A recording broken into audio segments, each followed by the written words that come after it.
ठीक है। उसके अलावा अगर हम मूव करें नेक्स्ट टॉपिक पर, यहाँ बताया गया प्रोनाउंस इन डिस्कोर्स। बहुत ईजी सा ये कॉन्सेप्ट है। प्रोनाउन की अगर बात करें, आप सबको पता है प्रोनाउंस होते क्या हैं। मज़ीद अगर इसका एक की पॉइंट देखें तो बताते हैं कि प्रोनाउंस डिस्कोर्स में बाउंड भी होते हैं और फ्री भी होते हैं। ठीक है। बाउंड प्रोनाउन जो होते हैं रेफर करते हैं स्पेसिफिक नाउन से जो मैंशनड होता है टेक्स्ट में अर्लियर। ठीक है। For example jenny lost her keys. ठीक है। अब हर इसमें क्या है, बाउंड प्रोनाउन है जो कि रेफरिंग टू जेनी है। सो ये बेसिकली बाउंड प्रोनाउन होता है। और अगर हम फ्री प्रोनाउन की बात करें, ये वो प्रोनाउन होते हैं जो कि स्पेसिफिकली मेंशन ना हो टेक्स्ट में, जैसे कि इट इज़ रेनिंग। ठीक है। अब इट एक फ्री प्रोनाउन है। ठीक है। With no specific noun mentioned, इसको हम फ्री प्रोनाउन कहते हैं। ऐसे ही someone left there bag here. अब समवन के लिए भी स्पेसिफिक नाउन नहीं है। ठीक है। तो ये भी फ्री प्रोनाउन हुआ। तो एग्जाम्पल मैंने आपको एक एक्स्ट्रा इन्फॉर्मेशन के तौर पर दे दिया, आप लोग इसको याद रखिएगा। मज़ीद वो बताते हैं टाइप्स ऑफ प्रोनाउन। अब टाइप्स ऑफ प्रोनाउन जो है उनमें हमारे पास पर्सनल प्रोनाउन आ जाता है, पोसेसिव प्रोनाउन आ जाता है और उसके अलावा रिफ्लेक्सिव प्रोनाउन आ जाता है। ठीक है। यहाँ पर आई थिंक इनसे मिसप्रिंट हो गया। पर्सनल प्रोनाउन की अगर हम बात करें, बहुत सिंपल सा कॉन्सेप्ट है। ये रेफर करता है पीपल से जो इन्वॉल्व होते हैं कन्वर्सेशन में, जैसे कि आई, यू, ही, शी, इट, हुई, दे। ठीक है। इन सबको हम पर्सनल प्रोनाउन कहते हैं। एग्जाम्पल्स आप लोग इन्हें पढ़ लें, रीड कर लें।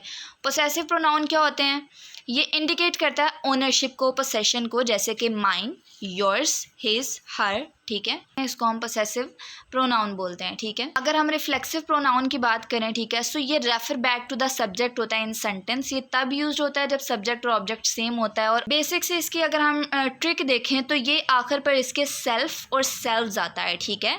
जो हमारे पास वर्ब के बाद प्रोनाउन आता है ना, उसके साथ सेल्फ या सेल्व्स लगता है। ठीक है। तो ये चीज़ आपने याद रखनी है, जैसे कि my self, your self, himself. ठीक है। अब एग्जाम्पल अगर ही बाउट हिमसेल्फ अ गिफ्ट, तो यहाँ पर आपने देखा कि हिमसेल्फ वर्ड यूज़ हुआ है। इसको हम रिफ्लेक्सिव प्रोनाउन बोलते हैं, जो कि हमारे पास सब्जेक्ट के बाद यूज़ हुआ है। ठीक है। उसके अलावा प्रोनाउंस जो हैं वो क्लासीफाई कर सकते हैं पर्सन, नंबर और केस में। ठीक है। जैसे कि अगर पर्सन में देखें तो हमारे पास फर्स्ट पर्सन आ जाता है, सेकंड पर्सन आ जाता है, थर्ड पर्सन आ जाता है। फर्स्ट पर्सन में हमारे पास आई और वी होता है, सेकंड पर्सन में हमारे पास यू होता है और थर्ड पर्सन में हमारे पास ही, शी, दे होता है। ठीक है। मज़ीद आप लोग इसको रीड कर सकते हैं, स्टडी कर सकते हैं। नंबर में हमारे पास सिंगुलर प्लूरल आ जाता है, सिंगुलर आई और ही। ठीक है। प्लूरल में वी एंड दे।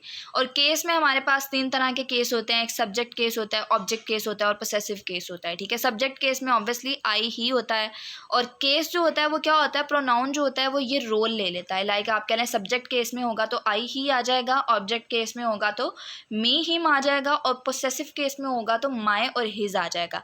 एग्जाम्पल भी अगर दूँ तो he runs fast, subject case में कौन सी एग्जाम्पल आएगी, he runs fast. Object case में शी कॉल्ड हिम, और अगर पोसेसिव केस में देखें तो दिस इज हिज बुक। ठीक है। तो हिज वर्ड। उसके अलावा अगर हम मूव करें लास्ट पार्ट पर इस लेसन के, जो कि हमारे पास प्रोनाउंस और एंटीसीडेंट नॉमिनल्स के बारे में है, इसमें हमने एंटीसीडेंट नॉमिनल्स को स्टडी करना है, इसमें हमने सब्जेक्ट वर्ब एग्रीमेंट को स्टडी करना है। तो इंटरेस्टिंग है, ऐसे बहुत ज़्यादा डिफिकल्ट नहीं है। सो स्टार्ट करते हैं। एंटीसीडेंट बेसिकली होता क्या है, ये वो वर्ड होता है जो प्रोनाउन से पहले आता है और जिससे प्रोनाउन बेसिकली रेफर कर रहा होता है। ठीक है। इसको हम एंटीसीडेंट बोलते हैं। ठीक है। For example John lost his book, इसमें जॉन जो है वो एंटीसीडेंट ऑफ हिज है, मतलब कि जॉन है हिज का एंटीसीडेंट। ठीक है। अगर मैं आपको इसका फंक्शन बताऊं मज़ीद इन्फॉर्मेशन के लिए, तो एंटीसीडेंट जो है वो सेट करता है कॉन्टेक्स्ट को प्रोनाउन के लिए, और प्रोनाउन जो है वो रिप्लेस करता है नाउन को अवॉइड करने के लिए रेपिटेशन को। ठीक है। तो ये एक्स्ट्रा इन्फॉर्मेशन, एक्स्ट्रा स्टेप आप याद रख सकते हैं। मज़ीद वो आगे बताते हैं एग्रीमेंट में कि प्रोनाउन जो होता है वो एग्री होता है एंटीसीडेंट के साथ नंबर में। अगर एंटीसीडेंट सिंगुलर है तो प्रोनाउन भी सिंगुलर होगा, अगर प्लूरल है एंटीसीडेंट तो ऑब्वियसली प्रोनाउन भी प्लूरल होगा। तो इस चीज़ को आपने याद रखना है, यहाँ पर बताई गई है। ठीक है। डिफाइनिंग का प्रोनाउन एंटीसीडेंट। ठीक है। इसमें मज़ीद वो बताते हैं एग्जाम्पल देखें, अगर हम यहाँ पर अगर मैं आपको इसकी सिंपल से एग्जांपल दूं तो Mary saw a cat and she patted it. ठीक है। यहाँ मैरी है एंटीसीडेंट शी का और कैट है एंटीसीडेंट इट का। ठीक है। तो इसको आपने याद रखना है। एग्जांपल आप लोग यहाँ पर लगा सकते हैं अगर आप लोगों से पूछा जाएगा। ठीक है। मज़ीद वो यहाँ पर बताते हैं प्रोनाउन एग्रीमेंट रूल्स के बारे में। कंपाउंड सब्जेक्ट्स को विद एंड के साथ हमने स्टडी करना है। ठीक है। इसमें वो बताते हैं कि हम यूज़ करते हैं प्लूरल प्रोनाउन को। ठीक है। प्रोनाउन की बात हो रही है, कंफ्यूज नहीं होना। प्लूरल प्रोनाउन को कैसे, एग्जाम्पल देखें, अगर Bob and Paul took there books. अब इसमें देयर आया है प्लूरल सब्जेक्ट की वजह से, ठीक है। अब यहाँ पर बॉब एंड पाउल दोनों जो थे वो बेसिकली प्लूरल सब्जेक्ट के तौर पर काम कर रहे थे, इसलिए यहाँ पर जो है वो हमारे पास देयर वर्ड आया है, देयर प्रोनाउन आया है, ठीक है। तो यहाँ आपने चीज़ याद रखनी है कि कंपाउंड सब्जेक्ट विद एंड जब भी होगा, ठीक है, तो इसमें हम यूज़ करेंगे प्लूरल प्रोनाउन को, ठीक है। सो इसमें जो है वो बेसिकली इन 3-4 पार्ट्स में हमने क्या करना है, हमने इसमें basically rules for choosing singular और प्लूरल प्रोनाउन जो है उनको देखना है, जो कि कंपाउंड सब्जेक्ट की बेस पर स्ट्रक्चर होते हैं और ज्वाइंड बाय एंड और नोर आते हैं, ठीक है। अब यहाँ पर मज़ीद दूसरे स्टेप में वो बताते हैं कंपाउंड सब्जेक्ट विद और नॉट, ठीक है। इसमें यूज़ करना है प्रोनाउन को जो कि एग्री हो सब्जेक्ट के साथ, जो उसके करीब तरीन हो। जैसे कि एग्जांपल देखें कि ईदर द एक्टर और the singer matched up their performance. मतलब कि जब आपके पास कंपाउंड सब्जेक्ट हो तो आप इसको ज्वाइन करते हैं और नॉर के साथ, ठीक है। और ऑब्वियसली जो प्रोनाउन यहाँ यूज़ होगा वो प्लूरल होगा, लाइक देयर यूज़ होगा, ईदर द एक्टर और द सिंगर। तो बेसिकली एक कंपाउंड सब्जेक्ट के तौर पर काम कर रहे हैं, ठीक है। तो जहाँ जहाँ कंपाउंड सब्जेक्ट आ रहा है वो बेसिकली हमारे पास प्लूरल प्रोनाउन को जो है वो यूज़ करेंगे। इसको आपने याद रखना है, आपको क्विज में आ सकता है। उसके अलावा अगर थर्ड लाइन में देखें तो वो कहते हैं सिंगुलर यूनिट्स रेफर करता है सिंगल ग्रुप और एंटिटीज से, ठीक है। ग्रुप की बात की जा रही है जो कि ट्रीट किया जाता है सिंगल एंटिटीज़ के तौर पर, ठीक है। जैसे कि आप कह लें the team has won it's match. अब टीम जो है वो बेसिकली सिंगुलर है तो प्रोनाउन इसमें इट्स आएगा, ठीक है। इट्स बेसिकली सिंगुलर प्रोनाउन है ना, जो कि पोसेसिव प्रोनाउन ऑफ इट है, आप सबको पता है। सो यहाँ पर जो है वो बेसिकली हमारे पास सिंगुलर प्रोनाउन आएगा, ठीक है। उसके अलावा वो नीचे बताते हैं इंडेफिनेट प्रोनाउन के बारे में, ठीक है। इसमें सिंपल सा अगर मैं आपको बताऊँ तो इसमें हम यूज़ करते हैं सिंगुलर प्रोनाउन को हिज, हर और इट्स को, ठीक है। इंडेफिनेट प्रोनाउन के लिए किन वर्ड्स के साथ, एवरीवन, समवन और एनीथिंग के साथ। अब बात यहाँ आ जाती है इंडेफिनेट प्रोनाउन किसको बोलते हैं। इंडेफिनेट प्रोनाउन जो होता है ये रेफर करता है टू नॉन स्पेसिफिक पीपल और थिंग्स, ठीक है। लाइक आप कह लें समवन, एनीथिंग और एवरीवन, ये वाले वर्ड्स जो होते हैं उनसे ये बेसिकली रेफर कर रहा होता है। सो इसमें हम यूज़ करते हैं सिंगुलर प्रोनाउन को, ये चीज़ आपने याद रखनी है, हिज, हर और इट्स को, ठीक है, इंडेफिनेट प्रोनाउन के लिए, ठीक है। और किन वर्ड्स के साथ यूज़ करते हैं वो भी मैंने आपको बता दिया, एनीथिंग, समवन एंड एवरीवन, ठीक है। जैसे कि एवरीवन है तो ये रेफर करता है इंडिविजुअल पर्सन से, ठीक है, तो साथ इसके क्या आएगा, हिज और हर आ जाता है। ऐसे ही अगर मैं आपको प्लूरल प्रोनाउन के बारे में बताऊँ, ठीक है, तो इसमें हम यूज़ करते हैं सेवरल, बोथ एंड मैनी, ठीक है। सो एग्जाम्पल से अगर आप देखें तो several are there because of their books. अब यहाँ पर सेवरल जो है वो इंडिकेट करता है मल्टीपल एंटिटीज से। तो यहाँ पर आपने देखा कि उन्होंने बताया द प्लूरल इंडेफिनिट प्रोनाउन जो है जैसे कि several, both, few and many need to have a plural pronoun, ठीक है। यहाँ पर हमारे पास प्लूरल प्रोनाउन आएगा। उसके अलावा नीचे वो बताते हैं स्पेशल केस के बारे में, ठीक है। स्पेशल केस में हम अगर देखें तो ये रेफर करता है स्पेशल सिचुएशन, स्पेसिफिक सिचुएशन से, ठीक है, जहाँ पर चॉइस ऑफ सिंगुलर और प्लूरल प्रोनाउन जो है वो डिपेंड करता है कि आया कि नाउन काउंटेबल है कि अनकाउंटेबल है, ठीक है। अब अनकाउंटेबल ऑब्जेक्ट है, ठीक है, तो उसमें हम यूज़ करेंगे सिंगुलर प्रोनाउन, ठीक है। क्योंकि ये नाउन काउंट नहीं हो सकता, लेकिन इंडिविजुअली अगर देखें तो they are treated as single entities, ठीक है। जैसे कि अगर आप देखें फ्लोर है, फर्नीचर है, ठीक है, तो ये एक सिंगल एंटिटीज़ के तौर पर काम करते हैं, ठीक है। सो हम इसमें यूज़ करते हैं सिंगुलर प्रोनाउन। और अगर काउंटेबल ऑब्जेक्ट्स देखें तो उसमें हम यूज़ करेंगे प्लूरल प्रोनाउन। तो ये आप कहीं नोट डाउन कर लें, इसको याद कर लें, ये एग्ज़ाम में बहुत दफ़ा रिपीट होता है क्विज़ के तौर पर। सो वहाँ अगर आपको काउंटेबल ऑब्जेक्ट्स आए तो आपने उसके साथ प्लूरल प्रोनाउन यूज़ करना है, जैसे कि देयर हो गया है, ठीक है। मल्टीपल इंडिविजुअल एंटिटीज़ को ये रिप्रेजेंट करता है, जैसे कि many of the James have lost their shine, ठीक है। सो यहाँ जेम जो है वो काउंटेबल होगा क्योंकि gem individually can be counted, इसलिए हम यूज़ करेंगे प्लूरल प्रोनाउन को। उसके अलावा अगर हम मूव करें नेक्स्ट पार्ट पर जो कि प्रोनाउन एंड एंटीसीडेंट प्रेडिकेट्स है, इसमें बेसिकली बताया गया सब्जेक्ट वर्ब एग्रीमेंट के बारे में, ठीक है। प्रेडिकेट क्या होता है, ऑब्वियसली सब्जेक्ट के जो अलावा होता है पार्ट वो हमारे पास प्रेडिकेट कहलाता है, ठीक है। सो ये इंश्योर करता है कि वर्ब जो है वो मैच करता है सब्जेक्ट को पर्सन, नंबर और बाकी एलिमेंट्स की बेस पर। जैसे कि आप कह लें the team of doctors is in disagreement. अब यहाँ पर देखें मैंने इज़ यूज़ किया, इज़ नहीं आएगा, यहाँ पर आर वर्ड आएगा, ठीक है।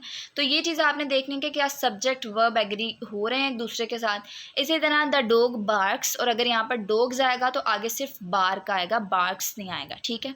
तो ये चीज़ें आपने याद रखनी है, ठीक है, इनको स्टडी किया करें, इंपॉर्टेंट होती हैं समझने के लिए भी। साथ आगे वो बताते हैं locating the subject of a sentence. Locating the subject में वो क्या बताते हैं कि फाइंड करना वर्ब को, फिर आइडेंटिफाई करना कि कौन और क्या इससे रेफर करता है, जैसे कि फर्स्ट पर्सन रेफर करता है, सेकेंड या थर्ड, सिंगुलर या प्लूरल, वो सारी चीज़ों को मैच करना वर्ब के अकॉर्डिंग, ठीक है। जैसे कि the cat sleeps on the couch. अब इसमें करेक्ट वर्ब होगी स्लीप्स। अगर कैट्स होता तो ऑब्वियसली स्लीप होता, लेकिन कैट है, सिंगुलर है, तो आगे स्लीप्स आएगा, ठीक है। उसके अलावा मज़ीद वो बताते हैं एडिटिव फ्रेज़ के बारे में, ठीक है। ये एग्जांपल्स आप लोग रीड कर लीजिएगा। एडिटिव फ्रेज़ के बारे में अगर देखा जाए तो ये कंस्ट्रक्शन होती है सेंटेंस में जो कि ऐड करती है एडिशनल इन्फॉर्मेशन और एलिमेंट्स को बगैर चेंज किए बेसिक सब्जेक्ट वर्ब एग्रीमेंट को, ठीक है। इसमें कुछ फ्रेजेस आ जाते हैं जैसे कि along with, as well as, in addition to वाले फ्रेजेस इसमें आ जाते हैं, ठीक है। एग्जाम्पल अगर मैं आपको दूं, the manager along with his team are responsible, ठीक है, इज़ रिस्पॉन्सिबल नहीं आएगा यहाँ पर। इसी तरह मजीद वो बताते हैं फ्रेजेस एंड क्लोजेस के बारे में बिटवीन सब्जेक्ट एंड वर्ब। अब यहाँ पर वो कहते हैं कि मत यूज़ करें एक्स्ट्रा जो फ्रेजेस और क्लोजेस होते हैं उनको, ये कंफ्यूज करेगा जब भी आप चूज़ कर रहे हो वर्ब को, ठीक है। तो इस चीज़ को आपने जो है वो अटेंशन इस पर देनी है। सो वो बताते हैं कि मेन सब्जेक्ट पर फोकस करें जब भी आप राइट वर्ब जो है उसको चूज़ करना हो, ठीक है। मजीद यहाँ पर जो है वो कंजक्शन के बारे में बताया गया है, ईदर और नीदर नॉर, उसके बारे में बताया गया। अगर दोनों कनेक्ट चीज़ें सिंगुलर हों, ठीक है, तो यूज़ करेंगे हम सिंगुलर वर्ब को, और अगर प्लूरल होंगी तो हम यूज़ करेंगे ऑब्वियसली प्लूरल वर्ब को। अगर एक सिंगुलर एक प्लूरल है तो हम यूज़ करेंगे वर्ब जो कि मैच करता हो क्लोजेस्ट वन से। तो ये चीज़ें आपने याद रखनी है। एग्जाम्पल अगर इसकी कंजक्शन की हम देखें तो वो क्या होगी, neither the cat nor the dog is friendly. अब यहाँ पर आर नहीं आएगा, इज़ आएगा, ठीक है, इज़ फ्रेंडली। वही बात है कि अगर हमारे पास दोनों जो कनेक्ट हो रही हैं चीज़ें वो सिंगुलर हैं सब्जेक्ट के तौर पर, तो हम यूज़ करेंगे सिंगुलर वर्ब को, ठीक है। तो यहाँ पर हमने देखा neither the cat not the dog, ठीक है, तो यहाँ डॉग और कैट दोनों सिंगुलर हैं। तो ये चीज़ें यहाँ बताई गई है। उसके अलावा जो है वो रिलेटिव क्लोज के बारे में बताते हैं कि वर्ब जो कि हम यूज़ करते हैं रिलेटिव क्लोज में वो होता है विच, दैट वगैरह, और ये एग्री होना चाहिए एंटीसीडेंट के साथ रिलेटिव प्रोनाउन के, ना कि प्रोनाउन इटसेल्फ, ठीक है। अगर मैं आपको रिलेटिव क्लोज के बारे में बताऊँ ये क्या होता है, ये हमारे पास टाइप ऑफ डिपेंडेंट क्लोज होता है that provide extra information about noun, और it's typically start with verb. ये टिपिकली स्टार्ट होता है इन वर्ड्स के साथ जैसे कि who, which, that, those, when, ठीक है। सो वर्ब को रिलेटिव क्लोज में एग्री होना चाहिए सब्जेक्ट के साथ, ठीक है। एग्जाम्पल अगर देखें, he likes the book that is on the table. अब यहाँ पर दैट जो है वो रेफर कर रहा है बुक से जो कि सिंगुलर है, सो वर्ब भी इसमें हमारे पास सिंगुलर होगा। उसके अलावा that is on the table जो है ये हमारे पास एडिशनल इन्फॉर्मेशन है। सो रिलेटिव क्लोज के बारे में मैंने आपको एग्जाम्पल भी दे दी, वो एग्जाम्पल भी आप लोग इसमें लगा सकते हैं। मजीद आगे वो हमें प्रेडिकेट प्रोनाउन के बारे में बताते हैं। ये एक प्रोनाउन होता है जो कि अपेयर होता है विद इन द प्रेडिकेट अमूमन वर्ब के बाद और रिलेट करता है डायरेक्टली उससे, ठीक है। ये यूं भी समझ लें कि प्रेडिकेट के पार्ट के तौर पर काम करता है जिसमें वर्ब और इसके कुछ रिलेटेड वर्ड शामिल होते हैं सेंटेंस में, ठीक है। एग्जाम्पल अगर हम देखें, she found him at park. अब इसमें हिम ये प्रेडिकेट प्रोनाउन है और ये अपेयर होता है वर्ब के बाद और रिलेट करता होता है एक्शन ऑफ फाइंडिंग से, ठीक है। जैसे कि शी फाउंड हिम, तो यहाँ पर आपने देखा हिम है हमारे पास प्रेडिकेट प्रोनाउन। सो यहाँ अगर आप देखें, यहाँ बताया गया है कि जब प्रोनाउन रेफर करता है प्रेडिकेट से जो मेंशन ना हो प्रीवियसली या अर्लियर, ठीक है, सो ये इंट्रोड्यूस करती है कि न्यू इन्फॉर्मेशन को सेंटेंस में, और ये लिंक्ड होती है प्रीवियसली से, ठीक है। सो ये लिसनर को मदद करता है समझने में ओल्ड और न्यू इन्फॉर्मेशन के रिलेशनशिप को। यहाँ जो फर्स्ट पैराग्राफ है मैं आपको उसके बारे में बता रही हूँ, ठीक है। सो अगर मैं आपको एक एग्जांपल दूँ, आई विल कॉल हिम, इसमें हिम क्या है, प्रोनाउन है जो कि रेफर करता है टू समवन जो कि प्रीवियसली मेंशन्ड ना हो। ऐसे ही अगर हम नीचे देखें, mother made lunch for them, ठीक है, तो इसमें देम जो है वो इसमें मेंशन्ड नहीं है। सो ये हमारा कॉन्सेप्ट था जो कि प्रोनाउन प्रेडिकेट में बताया गया था। उम्मीद करती हूँ आप लोगों को सिंपल वर्ड्स में लेक्चर समझ आया होगा।